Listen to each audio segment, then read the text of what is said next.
1469년 11월 28일 조선 한양 경복궁 깊은 밤이었다. 빗방울이 기와장을 두드리는 소리가 유난히 크게 들렸다. 침전의 촛불은 바람도 없는데 혼자 흔들리고 있었고 어이들은 왕의 침소 밖에서 서로의 눈치만 살피며 입술을 꽉 깨물고 있었다. 침상 위 21살의 왕이 누워 있었다. 이틀 전까지만 해도 그는 조회에 나왔다. 신하들의 절을 받았다. 나라의 일을 논했다. 그런데 지금 이 순간 그의 얼굴은 낯빛이었고 숨은 실처럼 가늘었으며 두 눈은 천장 어딘가를 멍하니 응시하고 있었다. 방 안에는 대왕대비 정의왕후가 앉아 있었다. 세조의 왕비, 예종의 어머니. 그녀의 표정은 놀랍도록 고요했다. 슬픔인지 체념인지 아니면 그 무엇인지 알 수 없었다.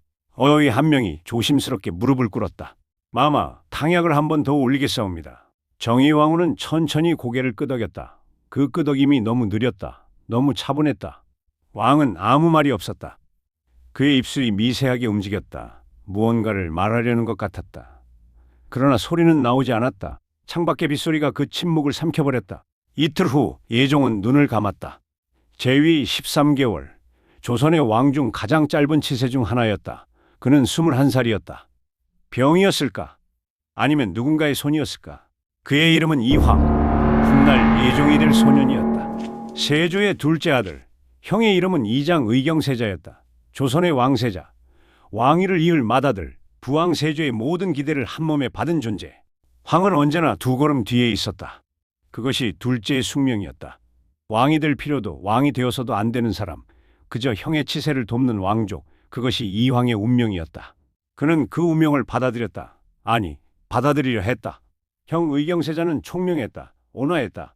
신하들의 신망이 두터웠고 백성들의 소문에서도 칭찬이 자자했다. 아버지 세조조차 조선의 미래는 저 아이에게 있다고 말했다는 이야기가 궁 안에 돌았다. 이황은 그런 형이 자랑스러웠다. 그리고 두려웠다. 자랑스럽고 두려운 마음이 동시에 드는 이상한 감정, 그것이 무엇인지 소녀는 아직 몰랐다. 1457년 의경세자가 쓰러졌다.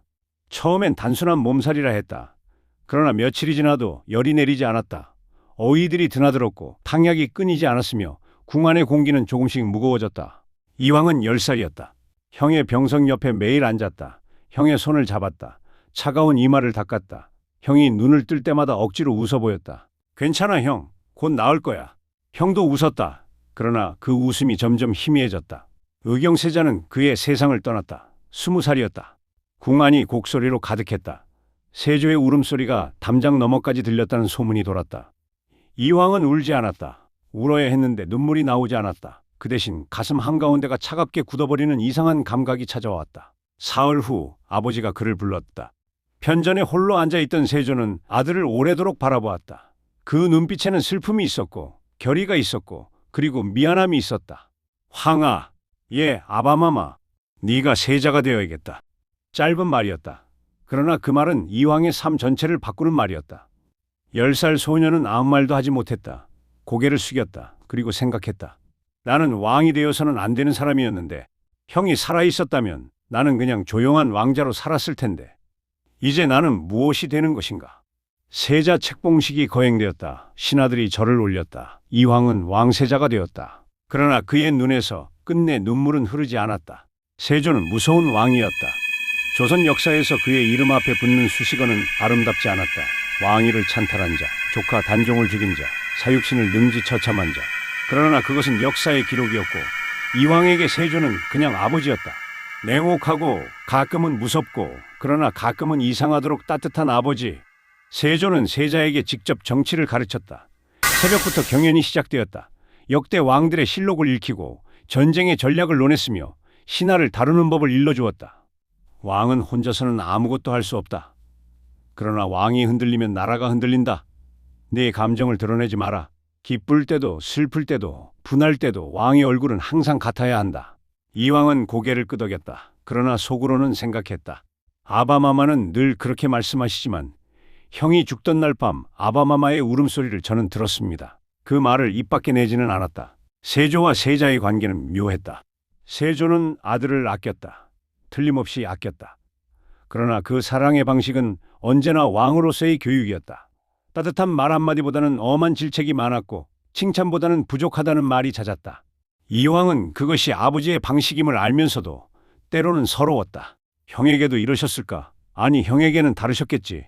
형은 첫째였으니까. 그 생각을 하는 자신이 싫었다. 그래서 더 열심히 공부했다. 그러던 어느 날 밤이었다. 야심한 시각, 세조가 갑자기 세자를 불렀다. 준비도 없이 편전으로 달려간 이황은 아버지의 얼굴을 보고 멈칫했다. 세조의 안색이 이상했다. 창백했다. 눈 아래 그림자가 짙었다. 평소보다 훨씬 야위어 보였다. 황아, 가까이 와라. 이황은 무릎을 꿇었다. 세조가 낮게 말했다. 나는 아프다. 처음 듣는 말이었다. 세조는 한 번도 약한 모습을 보인 적이 없었다. 그 말이 더 무섭게 들렸다. 어느 정도이옵니까, 아바마마? 어느 정도인지 나도 모른다. 그러나 내가 오래 있지 못할 것 같다는 느낌이 드는구나. 잠시 침묵이 흘렀다. 황아, 네가 왕이 되었을 때 한명회를 조심해라. 이황은 눈을 들었다.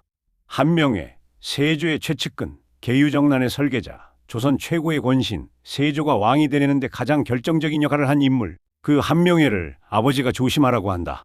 그분은 아바마마의 가장 가까운 신하가 아니옵니까? 세조의 입꼬리가 씁쓸하게 올라갔다.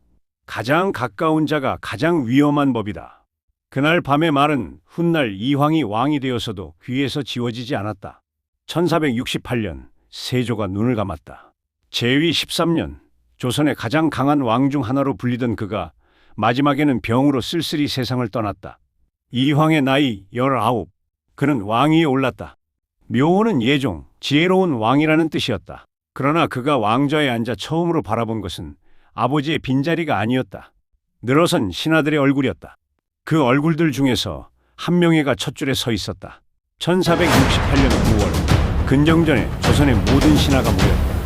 19살의 이황이 왕좌에 앉았다. 면류관이 무거웠다. 권룡포에 붉은색이 눈이 부셨다. 수백 명의 신하들이 일제히 엎드려 외쳤다. 천세! 천세! 천천세! 그 소리가 하늘을 찌를 것 같았다. 예종은 앞을 보았다. 고개를 꼿꼿이 들었다. 얼굴에 감정을 내비치지 않았다. 아버지에게 배운 대로. 그러나 손끝이 미세하게 떨리고 있었다. 아무도 알아채지 못했다. 즉위식이 끝난 뒤 신하들이 차례로 왕에게 예를 올렸다. 영의정 한명회가 가장 먼저였다. 그는 깊게 허리를 굽혔다.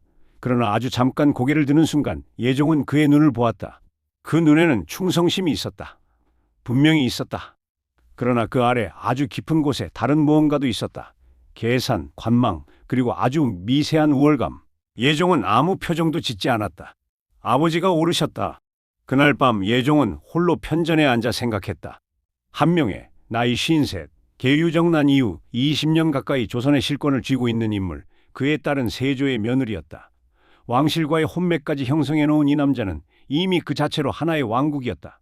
신숙주, 영의정과 좌의정을 오간 문신의 거두, 지편전 출신으로 세종 시절부터 관직에 있었으나 세조에게부터 권력을 유지한 인물, 절개를 벌였다는 이유로 사림에게 경멸받았지만 조정에서의 영향력은 여전히 막강했다. 이들이 훈구파를 이루고 있었다. 개국공신, 세조공신들의 후예, 수십 년에 걸쳐 토지와 노비를 축적하고 관직을 세습하며 왕실조차 마음대로 하기 어려운 거대한 기득권 집단. 19살의 왕 앞에 이것이 있었다. 예종은 촛불을 바라보며 생각했다. 어떻게 해야 하는가? 저들을 그대로 두면 왕은 허수아비가 된다. 그렇다고 당장 건드리면 나는 왕위에 오른 지 하루도 안 됐다. 창밖에서 바람이 불었다. 촛불이 흔들렸다. 예종은 눈을 감았다. 일단 지켜본다. 보고, 배우고, 때를 기다린다. 그것이 아버지에게 배운 또 하나의 가르침이었다. 즉위한 지 2달이 채 되지 않았을 때였다. 조정이 발칵 뒤집혔다. 병조판서 남이가 영모를 꾀했다는 고변이 들어왔다. 남이 나이 26, 이 시에 난을 평정하고 여진족을 정벌한 조선 최고의 무장, 세조의 총애를 한몸에 받던 젊은 영웅, 그 이름이 영모죄인으로 낙인 찍혔다. 고변자는 유자광이었다. 유자광은 서울 출신으로 신분의 한계 때문에 항상 출세에 목말라 있던 인물이었다. 그가 남이와 함께 술을 마시다가 남이가 읊은 시 한 구절을 가지고 영모로 고변했다는 것이었다. 백두산 돌은 칼을 갈아 다 없애고 두만강 물은 말에게 먹여 다 말리리라. 사나이 20세의 나라를 평정하지 못하면 훗날 누가 대장부라 부르리요. 남이가 젊은 시절 지은 시였다. 유자광은 이 시를 나라를 평정한다는 것은 영모의 의지를 드러낸 것이라고 해석했다.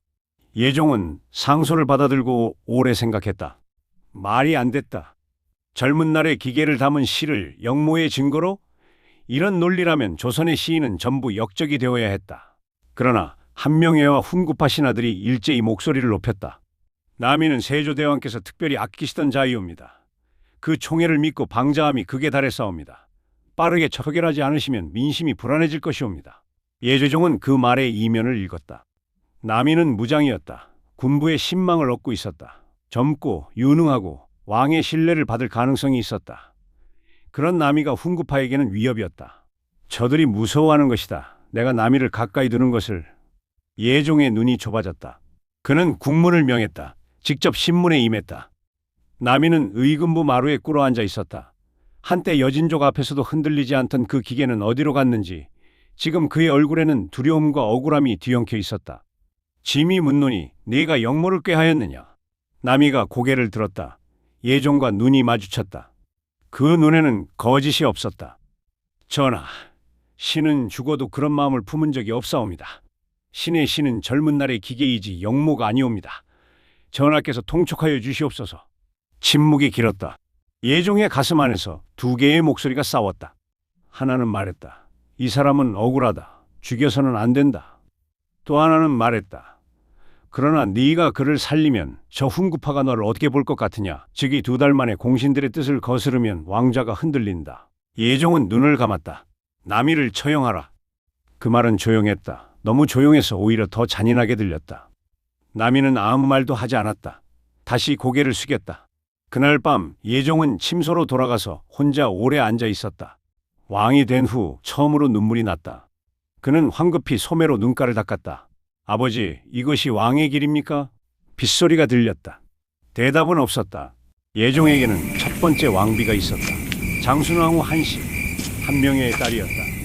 아이러니한 일이었다. 예종이 가장 경계해야 할 신하의 딸이 그의 아내였다. 장순왕후는 아름다운 사람이었다. 조용하고 현명하고 왕의 곁에서 언제나 말없이 힘이 되어주는 사람. 그러나 그녀는 세자 시절 왕자 인성대군을 낳다가 세상을 떠났다. 예종 나이 16의 일이었다. 지금 그의 곁에 있는 사람은 두 번째 왕비, 안순왕후 한씨였다. 첫 번째 왕비와는 다른 한씨 가문의 여인. 어느 날 밤 예종은 후원을 거닐다가 왕비와 마주쳤다. 왕비는 연못가에 홀로 앉아 달을 보고 있었다. 예종이 가까이 다가가도 놀라지 않았다. 그냥 옆자리를 내주었다. 두 사람은 한동안 말없이 달을 보았다. 잠이 안 오시옵니까, 전하? 그렇소. 남이 장군일 일 때문이옵니까? 예종은 대답하지 않았다. 그것이 대답이었다. 왕비가 조용히 말했다. 전하께서는 잘못하신 것이 없사옵니다. 짐이 그를 살릴 수 있었소. 살리셨다면 지금쯤 다른 누군가가 문제가 되어 있을 것이옵니다. 왕의 자리란 그런 것이 아니옵니까? 예종이 왕비를 바라보았다. 그녀의 눈은 달을 보고 있었다. 그 눈빛에는 체념도 냉담함도 아닌 무언가 깊은 이해가 담겨 있었다. 중전은 두렵지 않소, 이궁이. 왕비가 잠시 생각하더니 말했다. 두렵사옵니다. 늘. 그런데 어떻게 그리 태어나오? 두려움을 드러내면 더 두려운 일이 생기니까요, 전하. 예종은 작게 웃었다. 진심으로 웃은 것은 오랜만이었다. 이 사람과는 솔직하게 이야기할 수 있겠구나. 그것은 작은 발견이었다. 그러나 예종에게는 크나큰 위안이었다. 궁 안에서 아무에게도 속내를 보이지 말아야 하는 왕에게 그나마 숨을 쉴 수 있는 공간은 이 한 사람뿐이었다. 한명회는 영리한 사람이었다. 아주 영리해서 절대로 직접적으로 왕을 건드리지 않았다. 그 대신 조금씩 왕의 주변을 에워쌌다. 인사권, 국가의 관직을 임명하는 권한, 이것이 조선의 실질적인 권력이었다. 이조와 병조의 판서를 누가 맡느냐에 따라 조정 전체의 색깔이 결정되었다. 한명회는 수십 년에 걸쳐 자신의 사람들을 이 요직에 심어두었다. 예종이 즉위했을 때 그 구조는 이미 완성되어 있었다. 왕이 어떤 명령을 내려도 그 명령이 실행되려면 관료체계를 통해야 했다. 그 관료체계의 핵심에 한명회의 사람들이 있었다. 예종은 이것을 눈치채고 있었다. 그러던 어느 날 예종은 시험삼아 한 가지 인사를 단행했다. 자신이 신임하는 인물을 이조정랑에 앉히겠다는 교지를 내렸다. 이틀 후 한명회가 조용히 반대 의견을 올렸다. 완곡하고 정중한 문체로 쓰인 상소였으나 내용은 명백했다. 그 인사는 곤란하다. 예종은 상소를 읽으며 입술을 깨물었다. 왕의 인사를 신하가 막는다. 그것은 단순한 반대가 아니었다. 시험이었다. 어린 왕이 고분고분 물러서는지 아닌지를 보고 있는 것이었다. 예종은 사흘을 기다렸다가 답했다. 경의의 의견을 듣겠소. 그러나 최종 결정은 짐이 하겠소. 그리고 자신의 인사안을 그대로 밀어붙였다. 한명회는 물러섰다. 겉으로는 아무 일도 없었다. 그러나 그 이후 조정의 공기가 미묘하게 달라졌다. 회의가 길어졌다. 보고가 느려졌다. 사소한 행정 처리가 자꾸 지연되었다. 눈에 보이는 저항은 없었으나 모든 것이 조금씩 더 불편해졌다. 예종은 그것을 느꼈다. 그러면서 깨달았다. 이것이 진짜 싸움이구나. 칼이 아니라 시간과 피로함으로 싸우는. 저들은 내가 지치기를 기다리는 것이다. 예종의 눈이 날카로워졌다. 그렇다면 나는 지치면 안 된다. 예종은 잠을 줄였다. 새벽 3시에 일어나 문서를 읽고 조회전에 이미 하루의 계획을 세웠다. 그는 조용히 자신만의 개혁안을 준비하고 있었다. 핵심은 2가지였다. 첫째, 직전법 개혁. 세조 때부터 문제가 되어온 것으로 고위 관료들이 지급받는 토지가 그 자손에게 세습되는 구조를 바꾸는 것이었다. 이것이 훈구파의 재산 기반이었다. 둘째, 군사권 직접 장악. 병조 판서의 위에 왕이 직접 군사 결정에 개입할 수 있는 구조를 만드는 것이었다. 두 안 모두 훈구파의 이익을 정면으로 건드리는 것이었다. 예종은 이것을 혼자 계획하고 혼자 준비했다. 믿을 수 있는 측근이 없었다. 어느 신하가 자신 편이고 어느 신하가 한명회의 귀가 되는지 알 수 없었다. 그 고독감은 날이 갈수록 짙어졌다. 어느 날 밤 예종은 어머니 정의왕후를 찾아갔다. 대왕 대비 정의왕후는 예종보다 훨씬 더 오래 궁에서 살아온 사람이었다. 세조의 왕비로서 계유정난과 수양대군의 집권, 그 모든 것을 곁에서 지켜본 사람. 어마마마, 한명회를 어찌 생각하시옵니까? 정의왕후는 바느질하던 손을 멈추지 않았다. 왜 묻느냐? 그가 신하인지 아닌지를 모르겠사옵니다. 정의왕후가 천천히 고개를 들었다. 한명회는 충성스러운 신하다. 그러나 자신에게 충성하는 신하다. 네 아버지는 그걸 알면서도 글을 써야 했다. 너도 마찬가지다. 그를 쫓아낼 수는 없어. 그를 다루는 법을 배워야 한다. 다루는 법이 무엇이옵니까? 그가 필요로 하는 것을 주되 그가 너무 많이 갖지는 못하게 해라. 예종은 그 말을 오래 생각했다. 궁으로 돌아오는 길에 문득 이상한 생각이 들었다. 어머니가 너무 냉정하다고. 왕인 아들이 권신에게 포위되어 있는데 어머니의 눈빛에 걱정이 없었다고. 그것은 억측일까? 아니면 무언가를 알고 있는 것일까? 설마. 예종은 고개를 저었다. 그러나 그 의심의 씨앗은 뿌리를 내리기 시작했다. 즉위 12달째 예종은 자신의 몸이 이상하다는 것을 처음 느꼈다. 처음에는 피로라고 생각했다. 잠을 적게 자고 먹는 것을 거르며 일했으니 당연한 일이라고. 그러나 며칠이 지나도 피로가 가시지 않았다. 아침에 일어나면 온몸이 무거웠다. 식사 후에는 속이 이상하게 울렁거렸다. 가끔 이유 없이 땀이 흘렀다. 어이를 불렀다. 어이는 맥을 짚고 오래 생각하더니 말했다. 과로로 인한 기력 저하이옵니다. 보약을 올리겠사옵니다. 보약이 올라왔다. 예종은 마셨다. 그런데 이상하게도 먹을수록 몸이 더 안 좋아지는 것 같았다. 보약인데 왜 나아지지 않는 것인가? 어느 날 밤 왕비가 예종의 손을 잡고 얼굴을 들여다보다가 말했다. 전하, 안색이 너무 좋지 않으시옵니다. 다른 어이를 불러보시는 것이.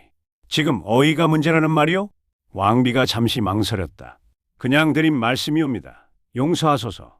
그러나 그 잠깐의 망설임이 예종의 머릿속에 걸렸다. 중전이 어이를 의심하고 있다. 다음 날 예종은 몰래 사람을 시켜 어이의 행동을 살피게 했다. 며칠 후 보고가 들어왔다. 어이가 최근 한명회의 집을 여러 번 드나들었다는 것이었다. 예종은 그 말을 듣고 오래 앉아 있었다. 밖에서는 바람이 불었다. 창호지가 파르르 떨었다. 어이가 한명회와 접촉하고 있다. 내 몸 상태를 한명회가 알고 있다는 뜻인가? 아니면 한명회가 내 몸 상태를 만들고 있다는 뜻인가? 그 생각이 들어오는 순간 등골이 서늘해졌다. 예종은 천천히 탕약 그릇을 내려다보았다. 황갈색의 액체, 쓴냄새, 매일 마시던 것. 이게 나를 낫게 하는 것인가? 아니면 죽이고 있는 것인가? 그는 그날 이후 탕약을 마시지 않았다. 아무도 모르게 몰래 버렸다. 그러자 이상하게도 며칠간 몸이 조금 나아지는 것 같았다. 역시 예종은 어이를 교체하려 했다. 그런데 그 교체 명령을 내리려던 날 밤 갑자기 고열이 찾아왔다. 갑작스러운 고열, 오한, 전신에 힘이 빠지는 느낌. 어이들이 달려왔다. 다시 탕약이 만들어졌다. 예종은 의식이 흐릿해지는 중에도 생각했다. 탕약을 마시면 안 된다. 그러나 마시지 않으면 이 열을 버티기 어렵다.